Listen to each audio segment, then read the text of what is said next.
देखो बच्चों, अब तक अपन ने फोर्थ एक्सरसाइज का कंसेप्ट था ना, मतलब फोर्थ एक्सरसाइज थी अपनी डिटर्मिनेंट है। तो डिटर्मिनेंट का जो कंसेप्ट है वो अपन अब तक एक्सप्लेन कर चुके हैं, समझ चुके हैं कि डिटर्मिनेंट होता क्या है, कहाँ पर काम में आता है। अब अपन शुरुआत करते हैं 4.1 के क्वेश्चन की, यानी जो सिंपल डिटर्मिनेंट पर डिपेंड क्वेश्चन है उनको अपन सोल्व करते हैं। तो देखो पहला क्वेश्चन क्या है आपका कि आपको एक डिटर्मिनेंट दिया गया है यूं, क्वेश्चन नंबर फर्स्ट, और डिटर्मिनेंट है के 2 4 और -3, और ये पूछा गया है कि फॉर विच वैल्यू ऑफ के डिटर्मिनेंट कंटेन्स वैल्यू 0। यानी अपने को ये बताना है कि इस डिटर्मिनेंट में के की जगह कौन सी वैल्यू आएगी कि इसकी वैल्यू 0 आ जाएगी। तो ये 2/2 का डिटर्मिनेंट है, आपको ये बताया है इसको सोल्व करने का तरीका कि इधर से इधर मल्टीप्लाई करके इसको इधर से इधर मल्टीप्लाई कर देंगे। तो देखो इन दोनों को मल्टीप्लाई करने पर वैल्यू आएगी -3k, और इन दोनों को मल्टीप्लाई करने पर आएगी 8, और 8 को अपन सेपरेट करेंगे तो इक्वल टू 0। अब 8 का अपन ट्रांसफर कर देते हैं तो -3k इक्वल टू प्लस का 8, तो 8 में k इक्वल टू कितना आ जाएगा माइनस का 8/3। ये हो जाएगा आपका फर्स्ट क्वेश्चन। अब सेकंड क्वेश्चन देखो क्या दिया गया है आपको, एक डिटर्मिनेंट है आपका कि अक्स y 2 एंड 4 और इक्वल टू वैल्यू दी गई है आपको 0। तो आपको बताना है कि अक्स रेशियो y क्या होगा। तो अक्स रेशियो y है, अपन ये जानते हैं कि अक्स रेशियो y है वो अक्स अपॉन y के इक्वल होता है। ठीक है, तो यहाँ पर इसको इसी की तरह दोबारा एक्सपेंड कर देते हैं, तो इसको एक्सपेंड करेंगे तो हो जाएगा 4x minus 2y equal to 0। अब y और x की टर्म एक एक तरफ कर लेते हैं, 4x इक्वल टू हो जाएगा 2y। अब y को इधर ले आए, 4 को इधर डिवाइड कर दें, तो ये हो जाएगा x upon y equal to 2/4। इसको सोल्व करें तो ये हो जाएगा 1/2। यानी अपन कह सकते हैं कि x ratio y equal to हो जाएगा 1:2। ठीक है, अब देखो इसका थर्ड क्वेश्चन। थर्ड क्वेश्चन में देखो आपको दो डिटर्मिनेंट दिए गए हैं। पहला है 2 3 y and x equal to value है 4। दूसरा डिटर्मिनेंट है आपका x y 4 एंड 2, और इसके इक्वल टू वैल्यू आपको दी गई है 7। यानी ये दो डिटर्मिनेंट हैं।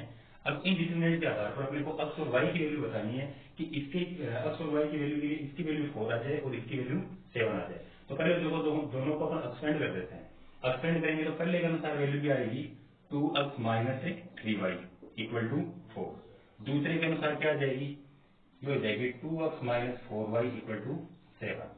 अब देखो जैसा कि अपन 10th और 11th क्लास में पढ़ चुके हैं, ये दो लीनियर इक्वेशंस हो गई। अब इन लीनियर इक्वेशंस के लिए अपन x और y की वैल्यू कैसे फाइंड आउट करेंगे, इनके कोफिशिएंट इक्वल करके। तो बाई डिफॉल्ट यहाँ पर दोनों इक्वेशन में x के कोफिशिएंट है वो इक्वल आ रहे हैं, यानी ये 2x है और ये भी 2x। तो इसको अगर अपन इक्वेशन फर्स्ट माने और इसको इक्वेशन सेकंड, तो अपन सीधे सीधे क्या करते हैं, फर्स्ट में से सेकंड को सेपरेट कर देते हैं। तो लिख सकते हैं अपन by equation first minus equation second, क्या हो जाएगा 2x माइनस 3y माइनस में 2x minus 4y equal to हो जाएगा 4 माइनस 7। अब देखो 2x माइनस 3y माइनस का 2x प्लस का 4y इक्वल टू माइनस का 3। 2x से 2x से कैंसिल, माइनस का 3y प्लस का 4y, तो सिर्फ y बच जाएगा और y इक्वल टू वैल्यू हो जाएगी माइनस का 3। अब ये y इक्वल टू -3 इन दोनों इक्वेशन में से किसी एक में रख के अपन x की वैल्यू फाइंड आउट कर लेते हैं। ये वैल्यू जैसे मान लो यहाँ पर रख लें, तो ये हो जाएगा 2x माइनस 3 और इंटू में वापिस -3 इक्वल टू 4। ये प्लस का 9 हो जाएगा, प्लस के 9 का अपन ट्रांसफर करेंगे तो 2x इक्वल टू 4 माइनस 9, तो माइनस का 5, 2x इक्वल टू -5, तो x इक्वल टू माइनस का 5/2। ये हो जाएगा आपका थर्ड क्वेश्चन। तो इस प्रकार ये आसान आसान से क्वेश्चन है आपका फर्स्ट, सेकंड और थर्ड। अभी देखो हम फोर्थ क्वेश्चन है वो करते हैं।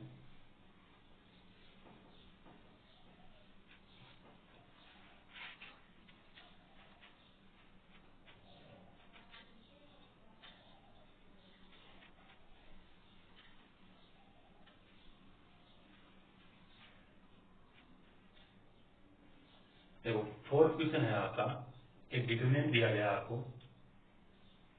x minus 1, x minus 2, x और x minus 3 equal to value दी गई है आपको 0। यानी ये एक डिटरमिनेंट है जिसके लिए अपने को x की वैल्यू फाइंड आउट करनी है और जिसकी वैल्यू आ रही है 0। तो देखो सीधा सीधा अपन एक्सपेंड कर देते हैं, यानी इन दोनों को मल्टीप्लाई करके इन दोनों के मल्टीप्लीकेशन को सबट्रैक्ट कर देंगे। तो ये वैल्यू आ जाएगी x माइनस 1 इंटू में x minus 3 minus x into x minus 2 equal to 0।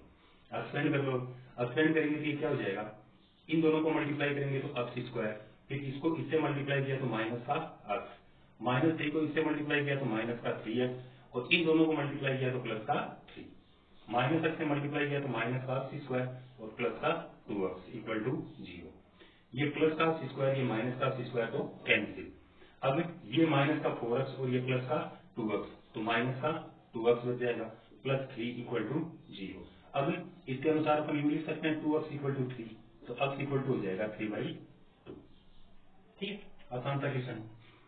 अब फिर क्वेश्चन देखो, दो पार्ट अपने को दिए गए हैं कि इन पार्ट में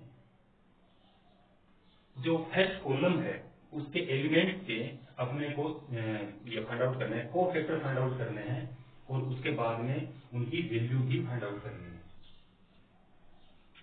यानी डिटरमिनेंट दिया गया है उसमें फर्स्ट कॉलम के को फैक्टर फाइंड आउट करने हैं और को फैक्टर फाइंड आउट करने के बाद यानी फर्स्ट कॉलम के को फैक्टर काम में लेकर डिटरमिनेंट की वैल्यू फाइंड आउट करनी है।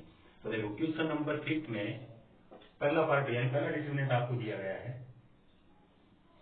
1 माइनस 3 2, फिर 4 माइनस 1 2, फिर है 3 5 एंड 2। ठीक है, अब देखो फर्स्ट कॉलम के को फैक्टर फाइंड आउट करने तो फर्स्ट कॉलम के ये तीनों एलिमेंट हो जाएंगे, यानी कौन कौन से को फैक्टर होंगे। पहला अगर अपन F11 लिखें तो ये F11 ये F21 और ये F31, तो F11 को फैक्टर क्या हो जाएगा आपका कि -1 की पावर 1 प्लस 1 इंटू में अपन इसको छोड़ देंगे और इसको छोड़ देंगे तो ये 4 एलिमेंट बच जाएंगे, यानी -1 2 5 एंड 2, ये हो जाएगा इस 1 का माइनर। अब इसको एक्सपेंड करना है तो -1 की पावर 2 मतलब साइन तो प्लस का हो जाएगा, इनको मल्टीप्लाई करके अगर अपन सोल्व करें तो ये माइनस का 2 ये माइनस का 10 मतलब माइनस का 12 आ जाएगा, या फिर आप यू लिख लो ये माइनस का 2 और ये माइनस का 10 तो वैल्यू आ जाएगी माइनस का 12। ये आ गया पहला 1 1 को फैक्टर। अब अपन F21 फाइंड आउट करें तो F21 -1 की पावर 1 प्लस 2 प्लस 1 इंटू में इसको छोड़ देंगे इसको छोड़ देंगे तो इस बार बचेगा माइनस का 3 2 5 एंड 2। पहले इसको मल्टीप्लाई करें तो माइनस का 6, इसको मल्टीप्लाई करें तो माइनस का 10, तो क्या बच जाएगा माइनस का 16 और ये भी माइनस यानी बाहर एक -4 तो ये हो जाएगा प्लस का 16।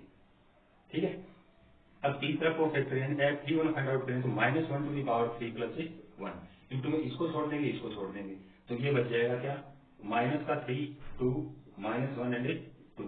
अब सोल्व करें माइनस का 3 प्लस का 2 तो माइनस का 3 और प्लस का 2 और बाहर साइन क्या हो जाएगा माइनस की पावर 4 हो जाएगी, साइन प्लस का आ जाएगा इसलिए ये वैल्यू बच जाएगी माइनस का 1। तो इस प्रकार ये आपके फर्स्ट कॉलम के तीनों को फैक्टर्स आ गए। अब इसकी वैल्यू फाइंड आउट करनी है, तो जैसे मान लो आप ए के इक्वल मान लेते हैं अपन इसको, तो ए की वैल्यू क्या हो जाएगी ए इक्वल टू हो जाएगा कि यहाँ से अपन इसके को फैक्टर्स अपने फाइंड आउट किए हैं। तो डिटरमिनेंट की आपको वैल्यू क्या बताई थी, किसी एक कॉलम या रो के को फैक्टर्स वैल्यू और इनटू में को फैक्टर्स। तो देखो इसकी पहली वैल्यू है 1 इंटू में इसका को फैक्टर कितना है माइनस का 12 यानी 1 इंटू माइनस का 12 प्लस दूसरी वैल्यू है 4 इंटू इसका को फैक्टर कितना है 16 प्लस तीसरी वैल्यू है 3 इंटू में इसका को फैक्टर है माइनस का 3। क्या बच जाएगा माइनस का 12 इसको मल्टीप्लाई करेंगे तो प्लस का 64 और ये माइनस का 9 कितना बच जाएगा ये हो जाएगा 21 को अगर अपन इसमें से सेपरेट करेंगे तो वैल्यू कितनी आ जाएगी, देखो वहां से थोड़ी सी गड़बड़ी आ रही है अपनी, पहले के अनुसार फाइंड आउट किया तो माइनस का 2 माइनस का 10 माइनस का 12 आ गया, इसके अनुसार फाइंड आउट किया तो वैल्यू तो माइनस की आ गई, इन दोनों को छोड़ दिया माइनस का 6 माइनस का 10 माइनस 16 माइनस माइनस प्लस हो गया। ठीक है, फिर 3 के अनुसार प्लस और इन दोनों को छोड़ देंगे तो माइनस का 6 हो, ये गलती कर दी अपन ने यहाँ, ये हो गया माइनस का 6 और प्लस का 2 तो यहाँ पर वैल्यू क्या आ जाएगी माइनस का 4 आ जाएगी और माइनस का 4 आ जाएगी तो यहाँ पर भी अपन माइनस का 4 रख देंगे, ये कितना हो जाएगा माइनस का 12 हो जाएगा। अब -12 24, इसको सेपरेट करके सोल्व करेंगे ये वैल्यू आ जाएगी 40। यानी डिटरमिनेंट की वैल्यू जो है वो a इक्वल टू प्लस का 40 आ जाएगा। ठीक है, चलो अब इसी प्रकार देखो इसका सेकंड पार्ट है आपका ए एच जी, फिर एच बी एफ, फिर है जी एफ सी। फर्स्ट रो के अपने को कोफैक्टर्स फाइंड आउट करने हैं। तो देखो कोफैक्टर्स अगर फर्स्ट रो के अगर फर्स्ट कॉलम के कोफैक्टर फाइंड आउट करने हैं, तो फर्स्ट कॉलम के अगर अपन कोफैक्टर फाइंड आउट करेंगे तो ये कौन कौन से रहेंगे। फर्स्ट कॉलम के लिए पहले F11, तो F11 के लिए अपन -1 की पावर 1 प्लस 1 इंटू में इसको छोड़ देंगे, इसको छोड़ देंगे, तो ये क्या बच जाएगा B F F C. Cross multiply करके सोल्व करेंगे तो बी सी माइनस एफ स्क्वायर।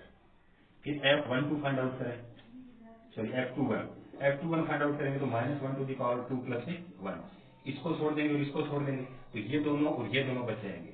यानी क्या बच जाएगा H ji F and C. Expand करेंगे, देखो यहाँ से तो साइन आ जाएगा माइनस का, इंटू में एच सी माइनस जी एफ। अब थर्ड वैल्यू फाइंड आउट करेंगे तो third value F31 equal to -1 to the power 3 plus 1, इसको छोड़ देंगे, इसको छोड़ देंगे, तो ये चारों वैल्यू बच जाएंगी।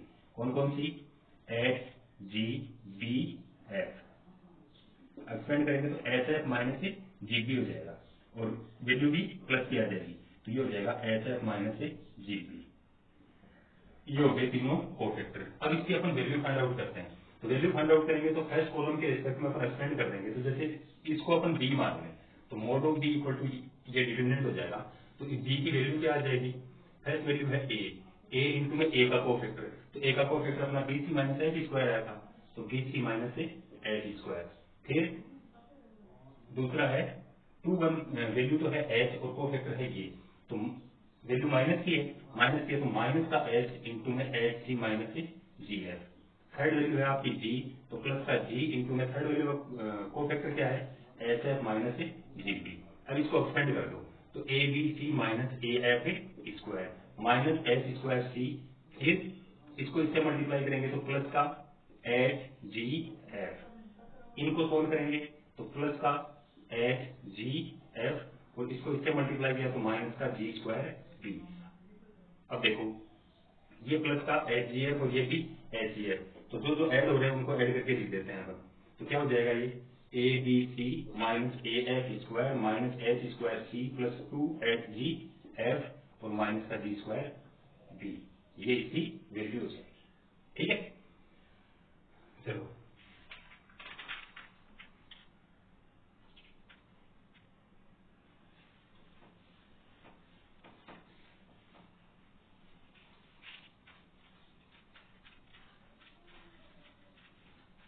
इसके बाद में 6 क्वेश्चन देखो।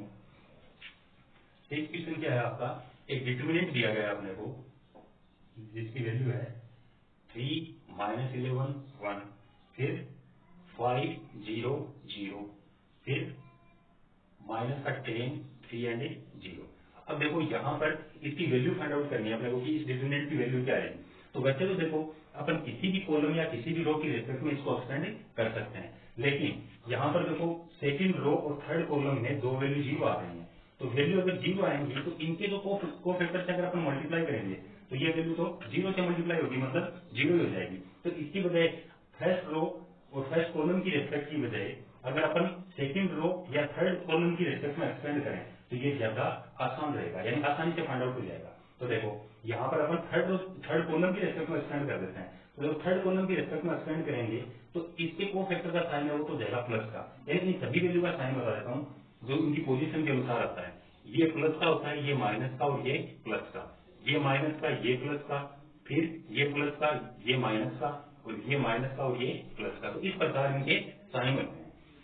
अब साइन के बाद में अगर थर्ड कॉलम की रिस्पेक्ट में इनके साइन के अनुसार अपन एक्सपेंड करें तो देखो ये वैल्यू प्लस की 1 है तो 1 इंटू में कौन सा डिटरमिनेंट बच जाएगा, इसको छोड़ देंगे और इसको छोड़ देंगे, तो ये चार वैल्यू बच जाएंगे अपने आपके पास 5 0 -10 एंड 3। ठीक है, अब इसके बाद में बाकी दो वैल्यू वो जीरो है, यानी -0 इंटू में इसको छोड़ देंगे और इसको छोड़ देंगे तो वैल्यू बचेंगी 3 माइनस 11 माइनस का 10 एंड 3। ठीक है, इसके बाद में थर्ड वैल्यू है वो आपकी 0 इंटू में, अब इसको छोड़ देंगे और इसको छोड़ देंगे तो ये 4 वैल्यू बचेंगी 3 माइनस 11 5 एंड 0। तो देखो इन दोनों में जो मल्टीप्लाई में वैल्यू 0 आ रही है, मतलब ये दोनों तो 0 हो जाएंगे, बचेगा सिर्फ ये। तो इसको अपन एक्सपेंड कर लेते हैं। तो 1 इंटू में इसको मल्टीप्लाई किया 15, ये माइनस 0, तो वैल्यू आ जाएगी 15। ठीक है, तो ध्यान रखना किसी भी डिटरमिनेंट का एक्सपेंशन अपन उस रो या उस कॉलम के रेस्पेक्ट में करेंगे जिसमें नंबर ऑफ जीरो है वो मैक्सिमम हो। जैसे यहाँ पर देखें तो टोटल 3 एलिमेंट है, तीनों में से 2 वैल्यू 0 है। थर्ड कॉलम में देखें तो 3 एलिमेंट है, 3 में से 2 वैल्यू 0। ठीक है, अब क्वेश्चन नंबर 7।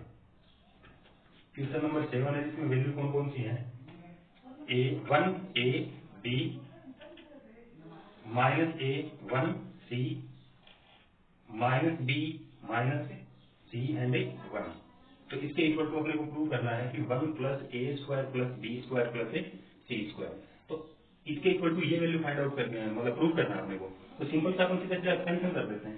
पहली वैल्यू है 1, तो 1 इंटू में कौन सा डिटरमिनेंट बचेगा? इसको छोड़ देंगे, इसको छोड़ देंगे, तो 1 C माइनस सी और 1।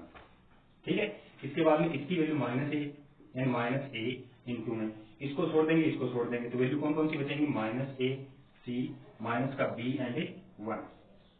ठीक है, थर्ड वैल्यू बचेगी आपकी बी, तो प्लस का बी इंटू में इसको छोड़ देंगे, इसको छोड़ देंगे, तो ये 4 वैल्यू बच जाएंगी माइनस ए 1 माइनस का बी एंड माइनस का सी।